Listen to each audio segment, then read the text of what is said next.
Don't you dare come to my graduation ceremony. If a plain old lady like you shows up, you'll be the laughingstock of everyone. It's my big day, so stay away." The words of my daughter, Emily, about becoming the laughingstock of everyone, made me dizzy.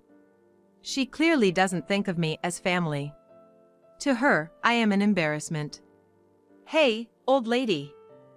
Where are you right now?" As soon as I pressed the call button, Emily's screeching voice pierced my ears. Her tone was hurried, and her anxiety was palpable. She seemed to be in a state of panic. "Leaving a silly note like that and thinking you'll get away with it? Where are you? Come home right now." I could also hear the voice of my husband, Mark. Both were frantic. "My name is Linda Johnson. I'm a 39-year-old housewife. I've been juggling a part-time office job at a local real estate agency, raising Emily, and doing household chores for over a decade. I married Mark 12 years ago. He had Emily from his previous marriage. I met Mark at the workplace where I worked before we got married. I was working at a construction company, and Mark was there for sales. Our company was tough on contractors, but Mark always came with a smile and a positive attitude, which I admired. I once recommended a product he was selling to my company. I wanted to be of help to him. As a result, his company got the contract. That led to us going out for meals several times, deepening our relationship, and eventually, he proposed. I happily accepted his proposal and started preparing for marriage, quitting my job in the process. Just before our wedding, Mark confessed that he was living alone with his 6-year-old daughter. At first, I thought it was a lie. It was hard to believe. But it was true. I met Emily a week before the ceremony. She was shy, hiding behind Mark and not coming out in front of me. That's when I decided. I'll live with her, for her. I thought I would make her a respectable adult. I decided to take care of her until she graduated high school. I don't know why, but I couldn't forget her anxious eyes peeking out from under Mark. So, I decided to marry Mark. It was my first marriage, and my family was strongly against it. My father was particularly furious, saying it was nonsensical and that I was being mocked, but I went against my parents' wishes and married Mark. If I had listened to my parents at that time, I might have avoided the hell that was about to begin. It's been 12 years since that marriage. Emily is now 18 and about to graduate from high school. Normally, it would be a moment of joy. But I couldn't feel happy about it. The thought of making her a respectable adult, which I had when I decided to marry, lingered in my mind. "Hey, old lady. Where's my t-shirt? Where did you put it? You didn't steal it, did you?" Emily began calling me old lady 2 years after we started living together. She used to be kind in the beginning. She gradually got used to me, but then suddenly started treating me rudely and calling me an old lady. "Is this the t-shirt you're looking for?" I took it out of the folded laundry and handed it to Emily. "Why did you wash it? What if it shrinks? Normally, you should take it to the cleaners." "You're so clueless. Really, so dense." I had hand-washed and air-dried the t-shirt, thinking the fabric would be damaged at the cleaners. But I couldn't say this to Emily, and all I could do was apologize. Emily snatched it from my hand, muttering, "You're so useless," before walking away. Her words were sharp, piercing my heart. I couldn't argue back, just bowed my head. I couldn't understand why Emily had become so harsh with me. Initially, I thought it was because she was teased about her father's remarriage, but that didn't seem to be the case. Around the same time, Mark's attitude towards me also changed. He used to be always smiling, like when he was selling, but lately, he stopped smiling at home, becoming more sullen. He even started calling me "Hey, you." Emily's behavior seemed to follow his lead. I thought maybe I was lacking in some way, so I tried not to cut corners with the housework and watched over Emily carefully. I wanted Emily to grow up to be a respectable adult. But contrary to my hopes, Emily's attitude toward me worsened day by day. Calling me an old lady had become the norm for her. I never heard words of gratitude from Emily anymore. What was strange was that at parent-teacher conferences in elementary school, Emily's behavior was normal, and she wasn't rude at all. Mark talked normally with Emily, even smiling sometimes. This meant that her terrible behavior was directed only at me. This hurt me even more. Even if I tried to talk to Mark, his attitude was distant, a complete change from before. I had no one to confide in. I continued my life with a heavy, dark weight on my heart. Inside my home, I kept becoming more and more isolated. The extent of my isolation within my own home just kept getting worse. Since middle school, Emily stopped telling me about school, and Mark would attend school events. I was in a state where I had to learn about the schedule for school events from my neighbors. Mark and Emily seemed to get along well, going out together sometimes. I wanted to be treated as a family by Mark and Emily too. I had always wanted to live happily together.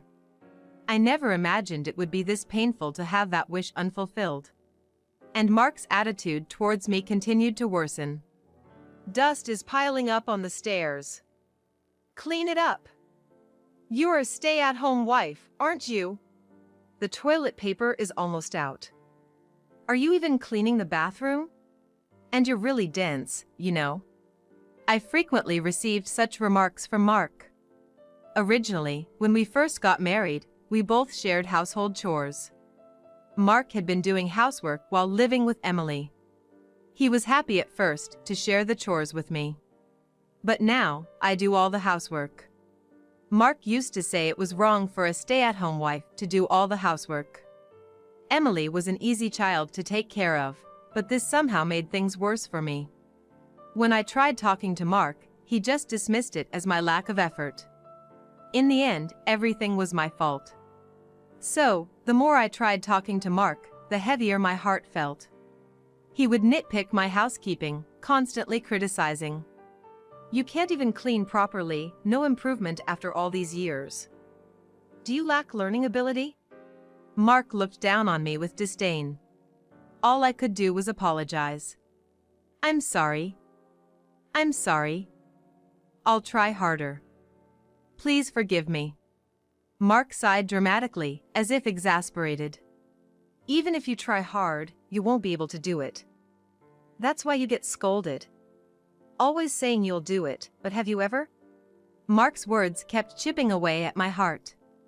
As time passed, I remained worn out, and Emily turned 18. I was curious about Emily's plans after graduation, but she wouldn't tell me. Neither would Mark. By then, I had stopped talking to Mark and Emily unless absolutely necessary. I overheard Emily and Mark discussing her future after graduation.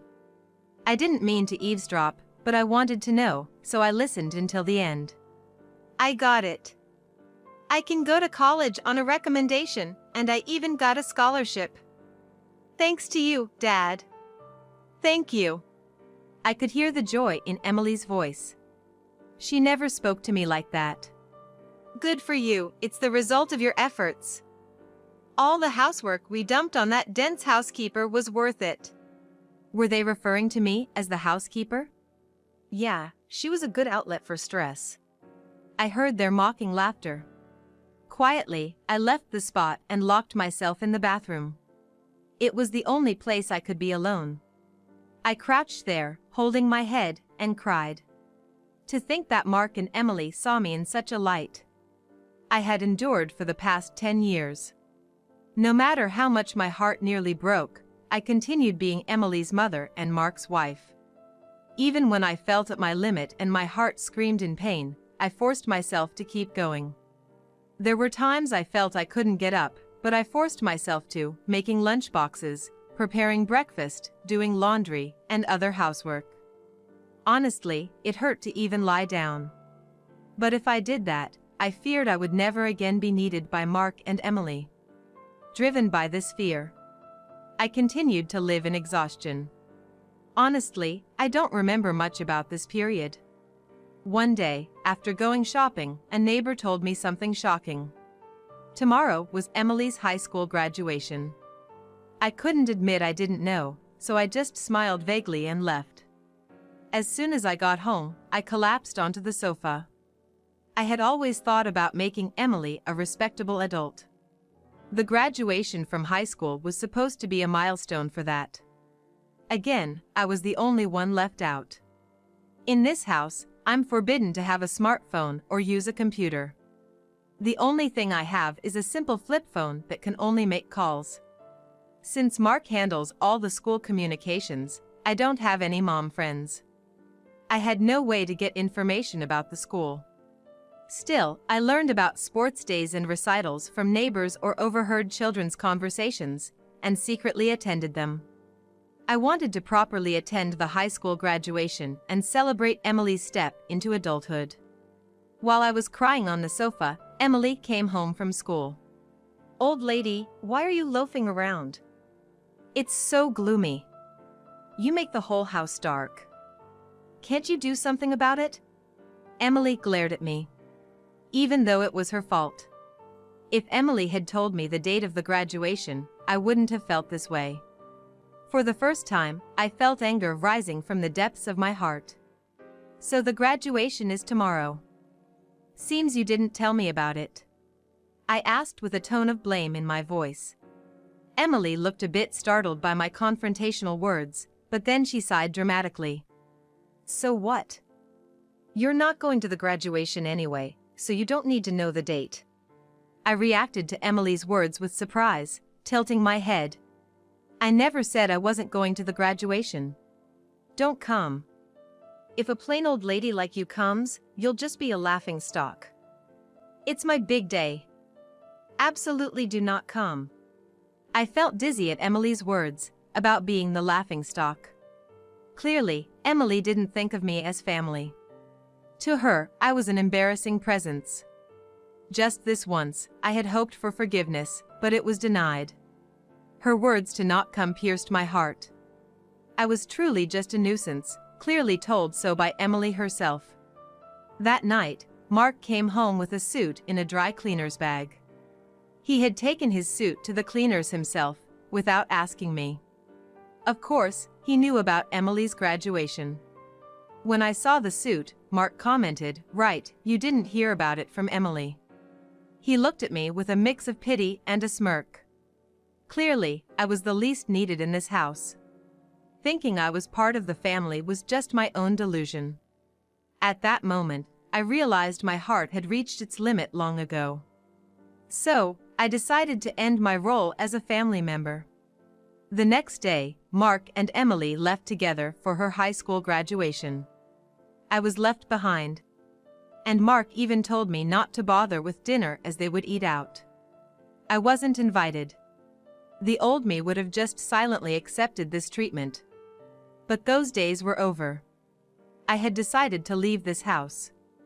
It was a decision I made last night. As soon as they left, I quickly packed my things, left a note, and left the house. I couldn't be part of Mark and Emily's family anymore. I decided to seek refuge at my parents' house, a 2-hour train ride away. There, I would prepare to sever ties with Mark and Emily. The note I left stated my wish to cut familial ties and live independently, and that further details should be discussed through a lawyer. I hadn't found a lawyer yet, but I knew my father could recommend one. My family home is owned by a wealthy family with extensive land holdings. My father, a well-known figure in the area, owns considerable real estate. Among his contacts, I knew there would be a lawyer. I remembered meeting a lawyer during a New Year's greeting at home. Another task I had to undertake was selling the house where Mark and Emily currently lived. This house was built on land owned by my father, and the construction was funded by him as a wedding gift for me. I had been repaying my father slowly with the money I earned from my real estate job, which was also introduced by him. The house, including both the building and the land, is owned by my father. Legally, it is registered in his name. At the time, Mark might have thought the house was a gift and never asked about the ownership. probably, he was afraid of offending my father and losing the gift. Mark was the classic home tyrant. Bullish with those he perceived as weaker but obsequious to those above him. I told my father everything that had happened. As I spoke, tears flowed uncontrollably. And I had to pause several times due to sobbing, but my father listened to the end. I saw tears in his eyes too. The most relieving part was that my father didn't criticize my initial decision to marry Mark. At the end, my father said, "You've been through a lot." Afterward, he made several phone calls, and lawyers and real estate managers came to the house. Everything happened quickly from there. It was decided that the house would be demolished. The demolition was scheduled for a week later. In the note I left, I wrote, "Please leave within a week." My father commented sarcastically, "That's quite kind of you." For me, it was just to avoid any later complaints. During the week, I consulted with the lawyer about the divorce. I also shared the whole story with my mother, and we cried together. I can't forget the fleeting look of fierce determination on my mother's face. I also discussed my future plans with my father. The priority was to establish a new foundation for my life. It took courage to talk to my parents, and it was painful, but once I did, my heart felt lighter, and for the first time in 10 years, I slept soundly. A week later, while I was peacefully staying at my parents' house, I received a call on my cell phone. As expected, it was Emily. Honestly, I didn't want to talk to her. Remembering how she had treated me, a black stain spread in my heart. I decided to ignore the call. However, the calls didn't stop, and there were several from Mark as well. They were probably contacting me about the note I left. Or maybe the demolition company had contacted them. For 10 years, Mark and Emily continuously called me old lady and you, exploiting my efforts. And treating me like a mere tool. I had endured such inhumane treatment for a long time. The thought of dealing with them again made me shudder. But I couldn't keep running away. To move forward, I needed to settle the past. And without confronting them, I wouldn't feel at peace. After the way they treated me, I felt I owed them a proper response. I steeled myself and answered the phone. "Hey, old lady. Where are you right now?" The moment I pressed the call button, Emily's screeching voice pierced my ears. Her tone was hurried and laced with panic. It seemed she was in a state of panic. "Leaving such a ridiculous note, you think you'll be forgiven? Where are you now? Come back home right now." I could hear Mark's voice as well. They both seemed to be in a state of panic. I imagined Emily's reaction when she returned from her graduation ceremony. To find no old lady to vent her stress on or to serve as a substitute maid. Moreover, there was the note about divorce and leaving the house. Even if it wasn't Emily, anyone would panic. And it happened on the day of her bright graduation ceremony. I couldn't help but let out a faint smile at Emily's frantic state. Who is this, please?" Emily seemed taken aback by my unexpected response and stumbled over her words. I hung up the phone. Afterward, I called the real estate management company to confirm when the demolition would start. It was scheduled for tomorrow as planned, and Mark had already been informed. I requested to postpone the demolition to the day after tomorrow and asked them to inform Mark about the delay. This gave them one more day. Mark would probably come here. That's when I would deliver my final blow to Mark and Emily. I ignored the dozens of calls from them. The next day, around noon, I heard the doorbell ring. And the sound of knocking on the door. It must be Mark and Emily. They would have wanted to come earlier, but the journey here could be terribly long due to poor connections. Mark and Emily appeared, panting heavily. Evidently having rushed here. I had arranged beforehand for my parents to stay back in another room, so it seemed like I was the only one at home. I led Mark and Emily into the living room. Mark entered hesitantly, clearly uncomfortable around my father. My father is a wealthy and well-respected man in town, with a commanding presence. He is, in a sense, a higher authority than Mark. On the other hand, Emily doesn't seem intimidated at all. She appears fully intent on overpowering me and bringing me back home. Emily plops down on a chair in the living room, crossing her legs and gesturing silently for me to sit opposite her. I take my time preparing tea, moving leisurely before finally sitting across from her. Emily, growing impatient, addresses me. "What's the meaning of all this?" Mark, sitting next to her, places the note I had left on the table. I don't react, just silently meet Emily's gaze. She averts her eyes first, attempting to dispel the awkwardness with a laugh. "What was that 'who is this' act yesterday?" Pretty poor performance. I continue to silently stare at Emily.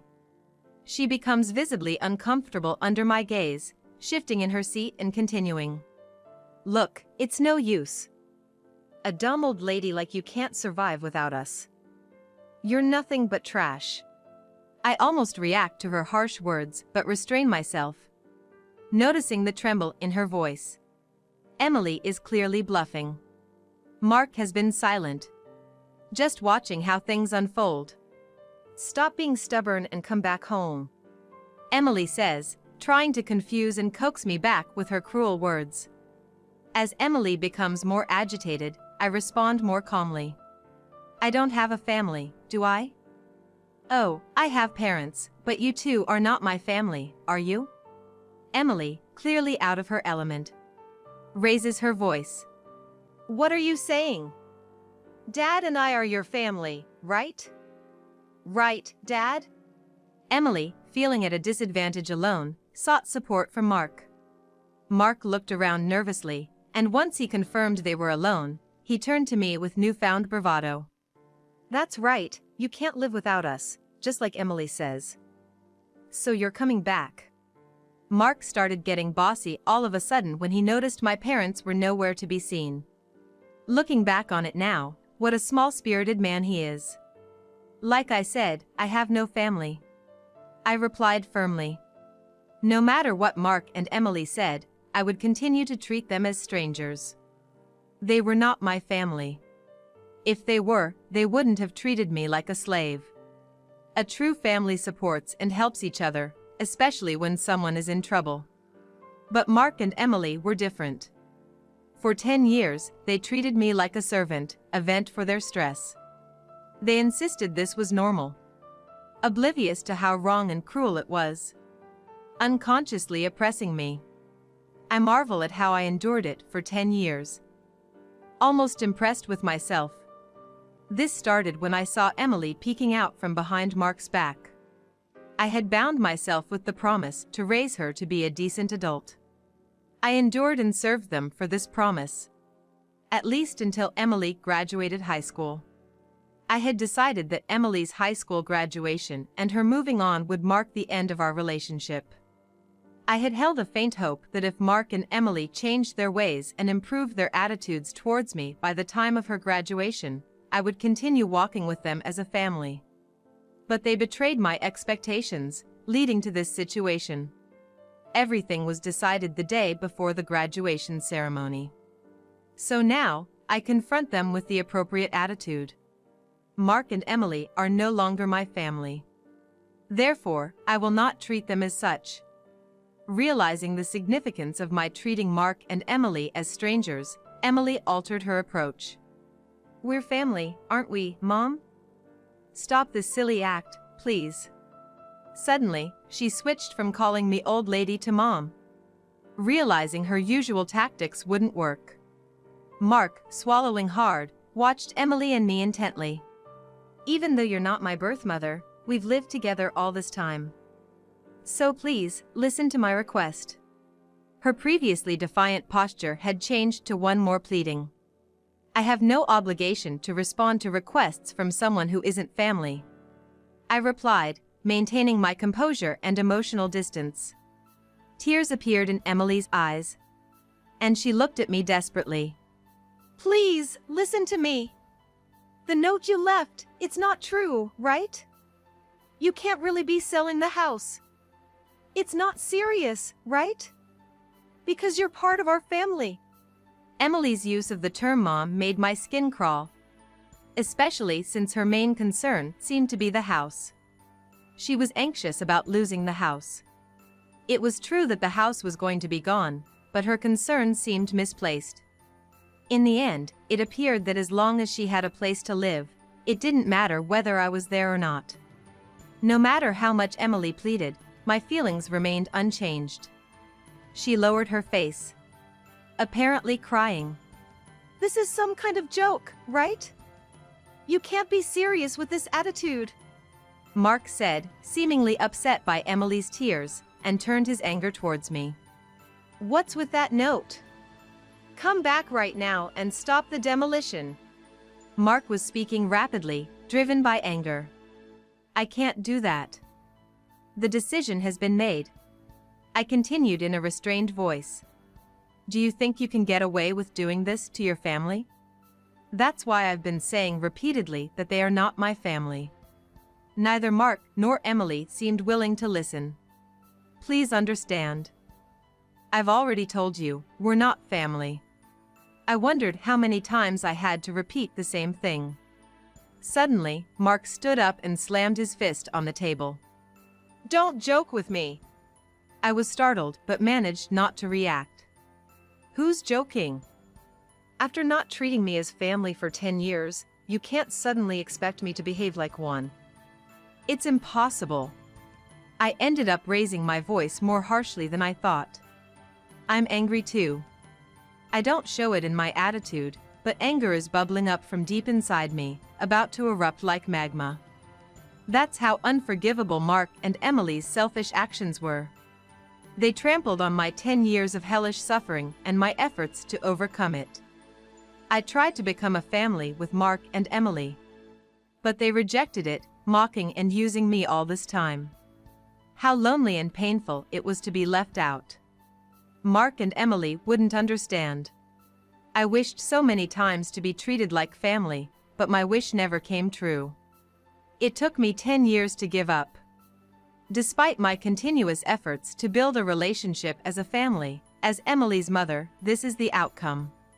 A self-mocking smile appeared on my face. Seeing my dry smile, Mark and Emily stared at me in shock. Mark seemed to lose his strength, slumping into the chair. These two, far from understanding my feelings, tried to use me until the very end. No matter how much I cared for Mark and Emily, they never cared for me. Even though I cherished them, they never cherished me. And then, when they found themselves in trouble, they said things like we're family that they never meant, just to use me. It's just too convenient. I feel not just a headache, but even nausea. Why did I keep tolerating these people for 10 years? It's strange to think back on it. But there's no point in reflecting now. There's no future for the three of us, Amy, Mark, and Emily, together anymore. All I can do is make Mark and Emily acknowledge their guilt and pay for it. I won't expect or trust anything from Emily or Mark anymore. Mark stood up and apologized. I'm really sorry. Please come back. I beg you. Even with his apology, it doesn't touch my heart at all. I won't extend a helping hand, and I definitely won't think about living together. Just stop it. I'm no longer your family. I'm a stranger. Emily also began to apologize, following Mark. I'm sorry. Please forgive me. We're family, so let's go home together. I'm just astounded by this self-serving talk. After treating me like a stranger for 10 years, what now? Come back because we're family? You thought I'd say yes? That's too naive. It's just not happening. It seems I'm no longer able to stay calm. I let my words flow, driven by emotion. Words that I would never have said before, harsh words, escaped my lips. Words I had held back out of consideration for Mark and Emily are now spilling out. I don't want to hear any excuses. I can't trust any words. I can't ever imagine us being a family again. At this point, I placed a piece of paper in front of Mark. It was a divorce paper. Already signed by me. Write on the divorce paper now. I'll go and submit it. Write it here. Mark was shaking his head from side to side. Then, he showed me a smile. Think it over, will you? I was astounded by Mark's lack of grace in handling the situation. Such a small-minded man. I had always misunderstood Mark's ingratiating smile. The smile he showed when we first met was a sleazy expression of sizing someone up. I mistook it for the smile of a kind person. It still makes me angry thinking about it. I stood up and called my parents from the back. My parents appeared in the living room. Mark's mouth was agape as if his jaw had fallen off. Oh, my. My father glared sharply at Mark. My mother also had a stern look on her face. Mark shrunk back just from their gaze. I'm sorry. I'm sorry for the trouble caused by Linda's misdeed. I thought I heard it wrong. What misdeed of mine? Is Mark still trying to shirk responsibility? My father's eyebrows twitched. But he remained silent. Linda, no, Ms. Linda, left the house on her own. I was just trying to persuade her to come back. Right, Emily? Mark was prompting Emily to agree with his nonsense. Linda's misdeed? Don't be ridiculous. My father's loud voice echoed throughout the house. The windows rattled. Mark and Emily gasped and held their breath. My father stood in front of Mark, bent down to meet his gaze. How could you interpret Linda's actions as selfish? You only think about yourself. You're such a small man. Then, my father turned to Emily. It seems you've done some terrible things too, going along with this man. What did you think of Linda? Fools! Once again, my father's loud voice echoed through the house. Emily was trembling, perhaps terrified. My father stood up, glaring at the two of them in a commanding stance. Emily, you've been causing problems at school too. I've looked into it. Indeed, through my father's connections, I had a detective agency investigate Emily. It turned out she had been forcefully taking money from a girl at school. The victim was too scared to confide in anyone, but my father had arranged to prepare a criminal complaint. Emily, just like how she looked down on me, was doing the same at school. Emily exclaimed, "That's a lie." Did she rat me out? I felt like I saw Emily's true nature. No remorse at all. She was only thinking about getting through this situation. Mark, you too. You've been embezzling money from the company. This was also discovered through the detective agency's investigation. Mark had been faking business trips. I initiated this investigation to strengthen my divorce case, but it unearthed shocking facts about both of them. Why would you even? Is it her? Mark reacted the same as Emily. No remorse. Too unrepentant. They won't just face my punishment, they deserve social consequences too. Then, my mother spoke up. All right, the discussion is over. Sign the divorce papers and leave this house as soon as possible. Mark, sobbing, kept muttering, "I don't want to," but he seemed to give up when my father handed him a pen. He sat down, signed the divorce papers. I glanced at the clock. It was almost 7 p.m. The last train going up leaves at 7:30 p.m. If they miss it, there won't be another train until the morning. In this small town, there are no taxis. If they don't catch the last train, Mark and Emily won't make it to the demolition scheduled for tomorrow. They probably hadn't packed anything, thinking they could persuade me. As I hesitated to tell them, Emily suddenly blurted out something unbelievable in a sulky tone. "But this divorce was your idea, right? Dad, you should get alimony." Emily, having been exposed, seemed to become defiant. Both my parents looked shocked. "That's impossible. What you've done is essentially domestic violence, a crime." Emily was momentarily taken aback, but then defiantly retorted, "Show me the proof." I placed a notebook on the table. "This is a diary I started keeping since I got married." Emily glared at me with a scornful look. You don't even have a smartphone or computer. What kind of evidence could you possibly have? A diary is a valid form of evidence, you know. Not just video, audio, or pictures. Emily looked utterly astonished. That's right, even the lawyer acknowledged it. This diary is a substantial piece of evidence. Mark and Emily, seemingly resigned, hung their heads in defeat. I dramatically checked my watch. Well, you've missed the last train going up. You won't be able to get home tonight. My mother looked at Mark and Emily with a smug expression. That's right. There are no taxis around here. I wonder if there's even a decent hotel nearby. All right, we're done here. Get out now. Mark and Emily were hurried out of the house. From the second-floor balcony, I could see them rushing towards the station, probably incredulous that the last train left so early. Watching their flustered figures, I felt the weight in my heart starting to lift. Some loose ends remained, but I felt a sense of closure. Mark and Emily, having missed the last train, couldn't find a taxi and ended up walking for about an hour to find a hotel. When they got home the next day, demolition was already underway, but they managed to salvage only their clothes.